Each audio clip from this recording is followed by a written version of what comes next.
साथियों नमस्कार। मैं देशराज अपने digital platform study of economics में आप सभी का स्वागत करता हूं। साथियों, हम अपनी वर्तमान सीरीज में व्यष्टि अर्थशास्त्र का अध्ययन कर रहे हैं। कल हमने अर्थशास्त्र का अर्थ और उसकी परिभाषाओं के संदर्भ में जानकारी प्राप्त की थी। आज हम उससे आगे का अध्ययन करेंगे। अर्थशास्त्र की परिभाषाओं के संदर्भ में हमने 5 प्रकार की परिभाषाओं की जानकारी प्राप्त की थी। धन पर आधारित परिभाषा, कल्याण पर आधारित परिभाषा, दुर्लभता सीमितता आधारित परिभाषा, विकास आधारित परिभाषा और आवश्यकता विहीनता आधारित परिभाषा। धन आधारित परिभाषाओं का संबंध एडम स्मिथ से है। कल्याण आधारित परिभाषाओं का संबंध प्रोफेसर मार्शल से है। दुर्लभता आधारित परिभाषाओं का संबंध रॉबिन्स से है। विकास आधारित परिभाषाओं का संबंध सैमुअल्सन से है और आवश्यकता विहीनता आधारित परिभाषाओं का संबंध प्रोफेसर जे.के. मेहता से है। साथियों, कल हमने इस संबंध में कुछ प्रश्न हल किए थे। कल हमने जो भी टॉपिक पढ़ा है उसके कुछ प्रश्न इस प्रकार हैं। वार्ता शब्द का प्रयोग किसके लिए किया गया है? कृषि, पशुपालन, वाणिज्य। कल हमने इसमें पढ़ा था कि वार्ता शब्द का प्रयोग उपरोक्त सभी के लिए कृषि, पशुपालन, वाणिज्य, दुग्ध उत्पादन आदि के लिए किया गया है, अतः इसका आंसर उपरोक्त सभी होगा। सेकंड प्रश्न है हमारा, अर्थशास्त्र की धन प्रधान परिभाषा किसके द्वारा दी गई? Alfred Marshall. अल्फ्रेड मार्शल ने तो केवल कल्याण से संबंधित परिभाषा दी है, अतः अल्फ्रेड मार्शल आंसर नहीं हो सकता। सैमुअल्सन ने विकास आधारित परिभाषा दी है, अतः सैमुअल्सन भी आंसर नहीं हो सकता। एडम स्मिथ ने धन आधारित परिभाषा दी है, इसलिए हमारा आंसर एडम स्मिथ होगा। तीसरा जो प्रश्न है हमारा, मार्शल के द्वारा अर्थशास्त्र को निम्नलिखित में से कौन सी परिभाषा दी गई? धन संबंधी परिभाषा एडम स्मिथ ने दी गई। आवश्यकता विहीनता संबंधी परिभाषा प्रोफेसर जे.के. मेहता ने दी, अतः यह भी गलत है। कल्याण संबंधी परिभाषा प्रोफेसर मार्शल के द्वारा दी गई, अतः हमारा आंसर बी विकल्प सही होगा। विकास आधारित परिभाषा का समर्थन निम्नलिखित में से किस अर्थशास्त्री ने किया? Adam Smith. एडम स्मिथ ने तो अल्फ्रेड मार्शल ने कल्याण आधारित परिभाषाओं दी है, इसलिए यह आंसर नहीं हो सकता। एडम स्मिथ ने धन आधारित परिभाषा दी है, इसलिए यह भी आंसर नहीं हो सकता। सैमुअल्सन ने विकास आधारित परिभाषा दी है, इसलिए हमारा जो आंसर होगा सी विकल्प सही होगा। हमारा नेक्स्ट जो प्रश्न है, प्रश्न संख्या 5, निम्नलिखित में से किसके द्वारा कृषि, पशुपालन, दुग्ध उत्पादन से संबंधित आर्थिक क्रियाओं के लिए वार्ता शब्द का प्रयोग किया है?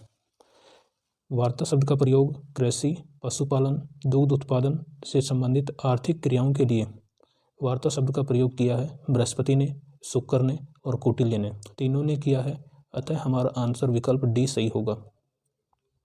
वेल्थ ऑफ नेशन पुस्तक निम्नलिखित में से किसके द्वारा लिखी गई? एडम स्मिथ के द्वारा वेल्थ ऑफ नेशन पुस्तक लिखी गई, जिसका संबंध धन से संबंधित परिभाषा से है। नेक्स्ट हमारा प्रश्न संख्या 7, निम्नलिखित में से कौन सी पुस्तक सैमुअल्सन के द्वारा लिखी गई? वेल्थ ऑफ नेशन, इसका संबंध एडम स्मिथ से है। प्रिंसिपल ऑफ इकोनॉमिक्स, इसका संबंध मार्शल से है। प्रिंसिपल ऑफ इकोनॉमिक्स का संबंध मार्शल से है। Nature and significance of economic science, इसका संबंध प्रोफेसर सैमुअल्सन से है, जिसका संबंध विकास आधारित परिभाषा से है। निम्नलिखित में से कौन सी पुस्तक लॉर्ड लियोनल रॉबिन्स के द्वारा लिखी गई? Wealth of nation Adam Smith, principle of economics Marshall, nature and significance of economics science उपरोक्त में से कोई नहीं। साथियों, यहाँ पर आंसर होगा हमारा nature and science significance of economic science. यह पुस्तक रॉबिन्स की है। यहाँ पर प्रश्न संख्या 7 का आंसर उपरोक्त में से कोई नहीं होगा, क्योंकि यहाँ पर सैमुअल्सन की पुस्तक के बारे में पूछा है। Wealth of nation Adam Smith की पुस्तक है, प्रिंसिपल ऑफ इकोनॉमिक्स मार्शल की पुस्तक है और nature and significance of economic science, इसका संबंध लॉर्ड रॉबिन्स से है, अतः उपरोक्त में से कोई नहीं आंसर होगा। नेक्स्ट हमारा जो प्रश्न है, प्रश्न संख्या 9, दुर्लभता सीमितता आधारित परिभाषा के संदर्भ में निम्नलिखित में से कौन सा कथन असत्य है? साथियों, इसमें असत्य कथन पूछा है। लॉर्ड लियोनल रॉबिन्स के द्वारा इन्हें परिभाषित किया गया। दुर्लभता सीमितता आधारित परिभाषाओं का संबंध लॉर्ड रॉबिन्स से है, तो यह सही है, सत्य है। जॉन रॉबिन्सन द्वारा लॉर्ड रॉबिन्स की परिभाषा की आलोचना की गई, यह भी सही है। जॉन रॉबिन्सन ने इसकी परिभाषा की आलोचना की थी। Professor A.K. दासगुप्ता द्वारा लॉर्ड रॉबिन्स की परिभाषा का समर्थन किया, यह भी सही है। तो प्रश्न संख्या 9 का आंसर होगा उपरोक्त में से कोई नहीं, अर्थात तीनों ऑप्शन यहाँ पर सही हैं, कोई कथन असत्य नहीं है। प्रश्न संख्या 10, निम्नलिखित में से कौन सा अर्थशास्त्री गांधी जी के विचारों से प्रभावित हुआ? यहाँ पर गांधी जी का संबंध महात्मा गांधी से है और महात्मा गांधी के विचारों से जो प्रभावित हुए थे वो अर्थशास्त्री थे प्रोफेसर J.K. मेहता। अतः यहाँ पर हमारा आंसर डी विकल्प सही होगा। साथियों, अभी तक हमने आज कल जो हमने पढ़ा था उससे संबंधित 10 महत्वपूर्ण प्रश्नों का हल किया, जो आपकी परीक्षा के लिए बहुत इम्पोर्टेंट है। अब हम आज की क्लास में अर्थशास्त्र की प्रकृति और क्षेत्र के बारे में पढ़ेंगे। अर्थशास्त्र की प्रकृति व क्षेत्र। अर्थशास्त्र की प्रकृति व क्षेत्र के बारे में अर्थशास्त्रियों के विचारों में बहुत कम समानता है, अर्थात इनमें असमानता पाई जाती है। जॉन नेविले किन्स ने अर्थशास्त्र की प्रकृति व क्षेत्र का विस्तारपूर्वक उल्लेख किया है। अर्थशास्त्र की प्रकृति व क्षेत्र का विस्तारपूर्वक उल्लेख जॉन नेविले किन्स ने किया है। साथियों, किन्स दो हैं, एक है J.M. किन्स और यहाँ पर हम जो बात कर रहे हैं वह है J.N. किन्स। J.N. किन्स का संबंध प्रकृति के क्षेत्र का विस्तारपूर्वक उल्लेख करने से है, ठीक है। तो इन दोनों में हमें डिफरेंस को समझना है, J.M. किन्स और J.N. किन्स के बारे में। जॉन नेविले किन्स ने अर्थशास्त्र की विषय वस्तु में अर्थशास्त्र की प्रकृति, अन्य विषयों से संबंध व आर्थिक नियमों की कमियों का समावेश किया है।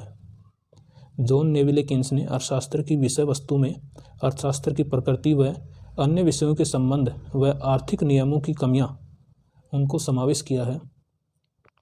आजकल अर्थशास्त्र की विषय वस्तु के अंतर्गत व्यक्तिगत इकाइयां, एक उपभोक्ता, एक उत्पादक, एक फर्म का अध्ययन व्यष्टि अर्थशास्त्र के अंतर्गत करते हैं। इसी प्रकार व्यक्तिगत इकाइयों के समूह, एक देश के आर्थिक व्यवहार के स्तर का अध्ययन समष्टि अर्थशास्त्र में किया जाता है।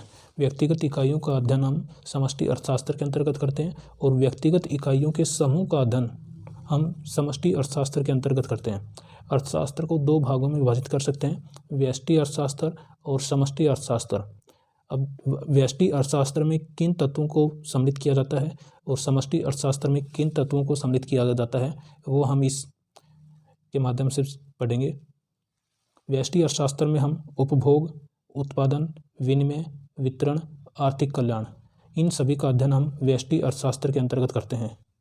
और समष्टि अर्थशास्त्र के अंतर्गत हम राष्ट्रीय आय व रोजगार का सिद्धांत, सामान्य कीमत स्तर का सिद्धांत, आर्थिक विकास, वितरण का समष्टिगत सिद्धांत, इन सभी तत्वों का अध्ययन हम समष्टि अर्थशास्त्र के अंतर्गत करते हैं।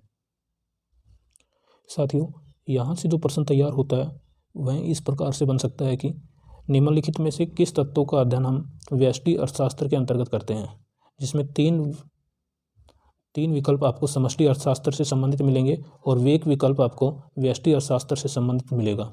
या फिर इस तरह से भी पूछा जा सकता है, निम्नलिखित में से कौन सा तत्व समष्टि अर्थशास्त्र के अंतर्गत सम्मिलित नहीं किया जाता।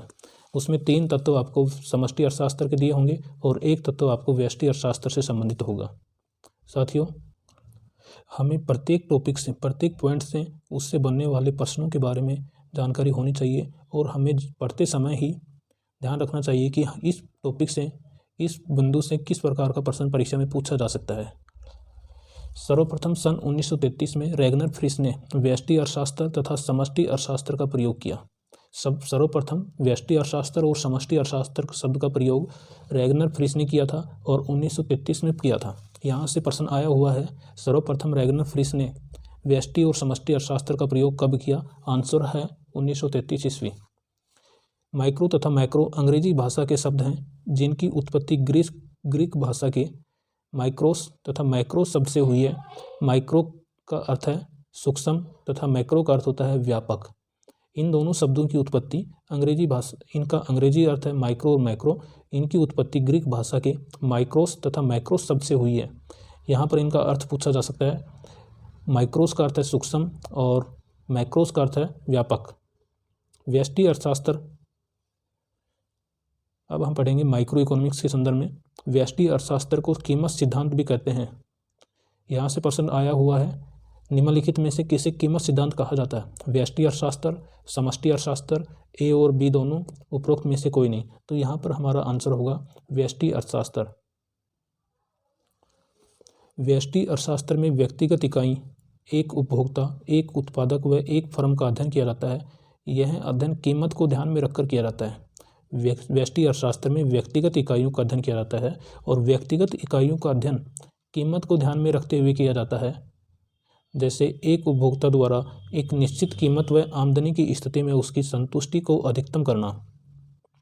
इसी प्रकार एक उत्पादक द्वारा एक वस्तु या सेवा की निश्चित स्थिति में उसकी उत्पादन को अधिकतम करना। एक उपभोक्ता अपनी निश्चित कीमत पर निश्चित आमदनी की स्थिति में संतुष्टि को अधिकतम करना चाहता है, जबकि एक उत्पादक वस्तु या सेवा की निश्चित कीमत की स्थिति में उसके उत्पादन को अधिकतम करना चाहता है। तो इसका संबंध व्यक्तिगत इकाई से है और इसका अध्ययन हम कीमत को ध्यान में रखकर करते हैं। इसी प्रकार एक फर्म के द्वारा अथवा समान फर्मों के समूह को उद्योग कहते हैं। उद्योग में निश्चित कीमत पर लाभ व उत्पादन को अधिकतम करना, इन सभी व्यक्तिगत इकाइयों का अध्ययन कीमत को ध्यान में रखकर किया जाता है। वितरण के सिद्धांत के अंतर्गत साधनों की कीमतों को ध्यान में रखकर अध्ययन किया जाता है। इनकी जो कीमत है, साधनों की कीमत, श्रम की कीमत है मजदूरी, पूंजी के उपभोग की कीमत है ब्याज, भूमि के उपभोग की कीमत है लगान और उद्यमशीलता के उपभोग की कीमत है लाभ। इनको ध्यान में रखकर इनका अध्ययन किया जाता है। अब हमारा नेक्स्ट टॉपिक आता है समष्टि अर्थशास्त्र। समष्टि अर्थशास्त्र में व्यापक अथवा समग्र स्तरों के अंतर्गत स्तरों के संदर्भ में अध्ययन किया जाता है। समष्टि अर्थशास्त्र के अंतर्गत राष्ट्रीय आय के स्तर, रोजगार के स्तर, देश में बचत का स्तर, देश में विनियोग का स्तर, सामान्य कीमत स्तर, आर्थिक वृद्धि व विकास में उतार चढ़ाव इत्यादि का अध्ययन किया जाता है।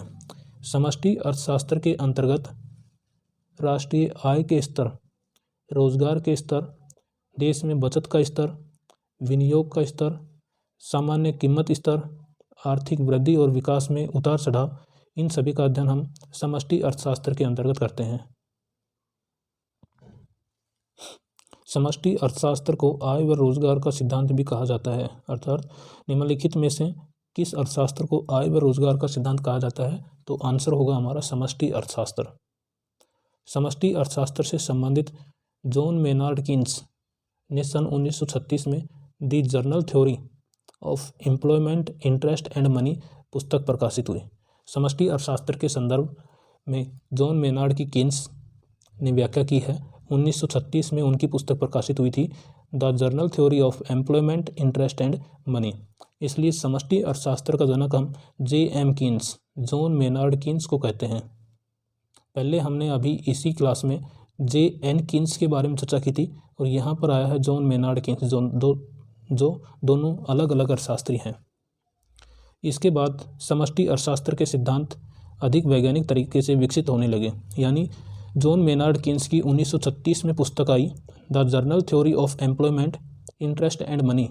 इसके प्रकाशित होने के बाद अर्थशास्त्र के सिद्धांत वैज्ञानिक तरीके से विकसित होने लगे।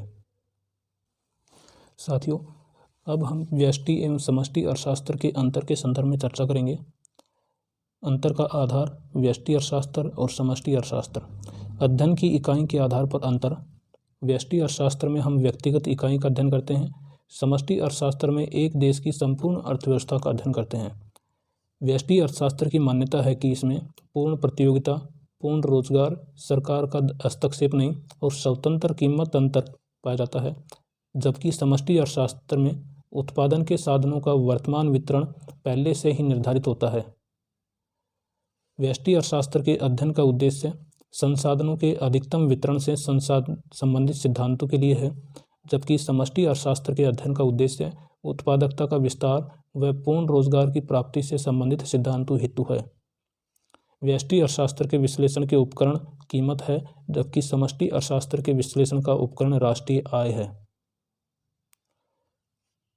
अध्ययन की स्थिति। व्यष्टि अर्थशास्त्र में व्यक्तिगत इकाइयों का जब वे संतुलन की स्थिति में होते हैं तब अध्ययन किया जाता है, जबकि समष्टि अर्थव्यवस्था में जब संपूर्ण अर्थव्यवस्था असंतुलन की स्थिति में हो तब समष्टि अर्थशास्त्र का अध्ययन किया जाता है। अर्थात संतुलन की स्थिति में व्यष्टि अर्थशास्त्र का अध्ययन करते हैं, जबकि असंतुलन की स्थिति में समष्टि अर्थशास्त्र का अध्ययन करते हैं। नेक्स्ट हमारा अंतर पाया जाता है संतुलन का प्रकार। व्यष्टि अर्थशास्त्र में आंशिक संतुलन पाया जाता है, जबकि समष्टि अर्थशास्त्र में सामान्य संतुलन पाया जाता है। परिवर्तन। व्यष्टि अर्थशास्त्र में परिवर्तन समष्टि की स्थिरता में भी हो सकते हैं, यानी जब समष्टि में स्थिरता होगी तब भी व्यष्टि अर्थशास्त्र में परिवर्तन हो सकते हैं, लेकिन समष्टि अर्थशास्त्र में समष्टि की स्थिरता पर व्यष्टि की बनावट में परिवर्तन का प्रभाव नहीं पड़ता, यानी समष्टि अर्थशास्त्र पर व्यष्टि अर्थशास्त्र की बनावट का कोई प्रभाव नहीं पड़ता। विरोधाभास। व्यष्टि के लिए बचत लाभकारी होती है, लेकिन समष्टि के लिए बचत अलाभकारी होती है।